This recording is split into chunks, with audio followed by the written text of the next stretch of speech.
रहीम। अब ये एक बहुत आतिश बयां और शोला बयां ख़तीब हैं मुसलमानों का, जो टांगों से माजूर है। अल्लाह इंसान को टांगों से माजूर करे पर अक्ल से माजूर न करे। अब कोई शिया का ज़ाकिर कोई बात कर दे और उसको इशू बना के पूरी कौम को गाली दी जाए, पूरी कौम को बुरा भला कहा जाए। मैं बच्चा था तो किसी एक पीर हैं जिनको मुसलमान बहुत मानते हैं, नाम नहीं लूँगा, तो मिलता था कि उन्होंने अपनी किताब में लिखा था कि ऐ काश मैं अमीर शाम के गधे के फुजले का कीड़ा होता। यानी कभी बातिल की मोहब्बत इतनी बढ़ जाती है कि ये जुमला कहते हैं। तो उनसे ये जुमला मैंने सुना तो मैंने कहा ये हो नहीं सकता, इतना पढ़ा लिखा बंदा ये जुमला कहे।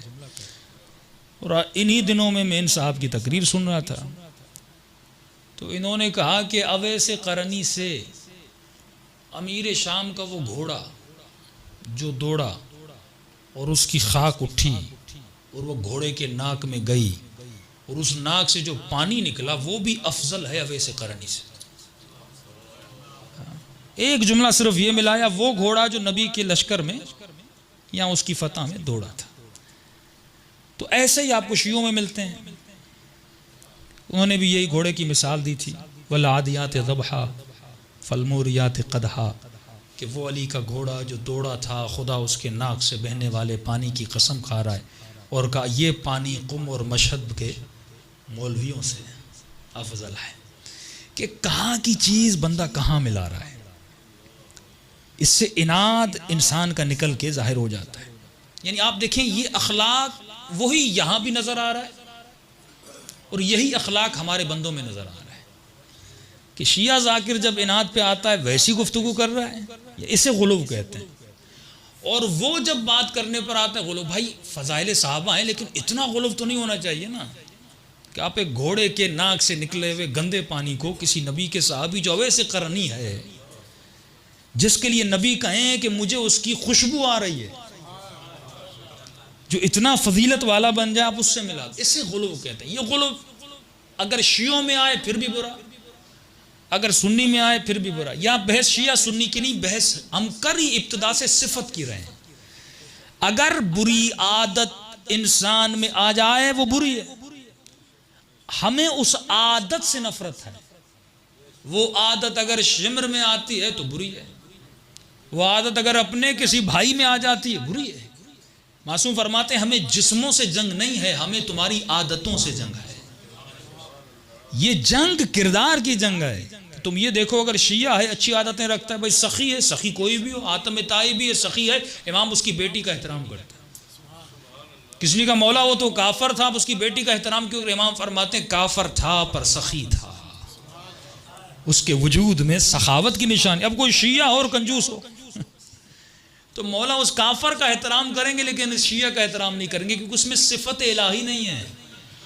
हमें ये नहीं देखना निस्बत क्या थी, नबी का बेटा था, नबी का साथी था, नबी के साथ रहता था, ये हमें देखना ही नहीं है। खुदा कहता है इन्ना करमकुम इंदल्लाह यत्काकुम, तुम्हें यह देखना है किसके वजूद में तकवा की सिफत है।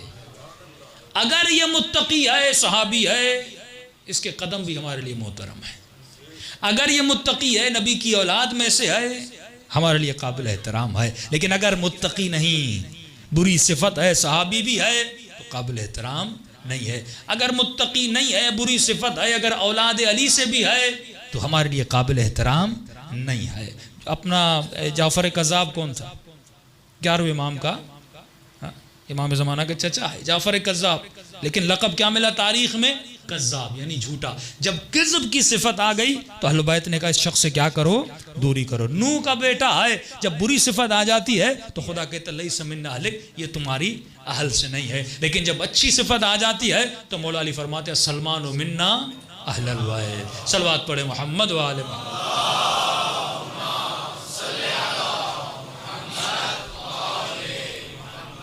तो मेरे अजीज ज़रा ठंडे दिमाग से सोचो कि इंसान की कद्र व कीमत उसके अखलाक की वजह से। बुइस्तु लिउतम्मिम मकारिमल अखलाक। अब मसला यह है कि हमें जो दीन मिला वो हमने अल्लाह से नहीं लिया, वो हमने मौलवी से लिया।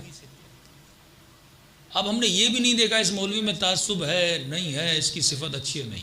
पहली शर्त जो अहले बैत ने, रसूल खुदा ने और कुरान ने रखी, वो पेश इमाम के लिए भी शर्त अदालत थी कि जिसको तुम सिर्फ 17 मिनट नमाज के लिए खड़ा करते हो, ये देखो वो आदिल हो।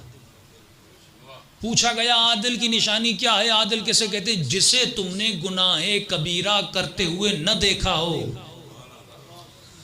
अगर किसी मौलवी को मस्जिद में बैठकर गीबत करते हुए देखो, उसके पीछे नमाज, वो आदिल है ही नहीं। वो बैठ के लोगों की बुराइयां कर रहा, गीबत कर रहा है।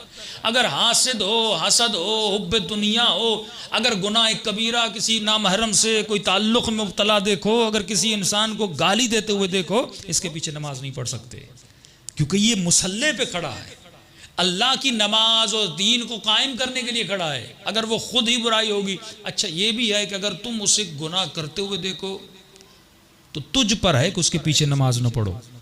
अब ये नहीं कि तुम मशहूरी करना शुरू कर दो क्योंकि किसी और को तो पता नहीं वो बुरा है, तुझे पता है, तो तुझ पर वाजिब है कि उसके पीछे नमाज पढ़ो। तो नीयत क्या करो? फुरादा करो, नीयत जमात न करो। लेकिन अगर तुमने उसको बदनाम करना शुरू कर दिया, फिर तू भी आदिल नहीं, फिर तेरा भी कारनामा वही होगा। तो गुनाह भी छुपाना है, क्योंकि वो सत्तारुल उयूब है। बाज़ मोमिनीन में ये भी एक मौलाना अच्छा नहीं लगता, उसकी बुराई देख ली 10 लोगों को बताना शुरू कर देते हैं, अरे ये बुरा है। अब वो जिसने सुना पर उस पर भी वाजिब है कि उसकी बात को न माने जब तक खुद आंखों से। इतना दीन में सख्ती है, लेकिन लोगों ने बड़ी आसानी से मान लिया। खतीब मिंबर पे जाता था, 70 साल तक मौला अली को बुरा भला कहा गया। सब वो शितम 2 लफ्ज हैं कुरान में, तकरीबन 41 टाइम खुदा ने, जब बहस बरात निकलेगी उसमें मैं जिक्र करूंगा, आज कोशिश करूंगा, 41 टाइम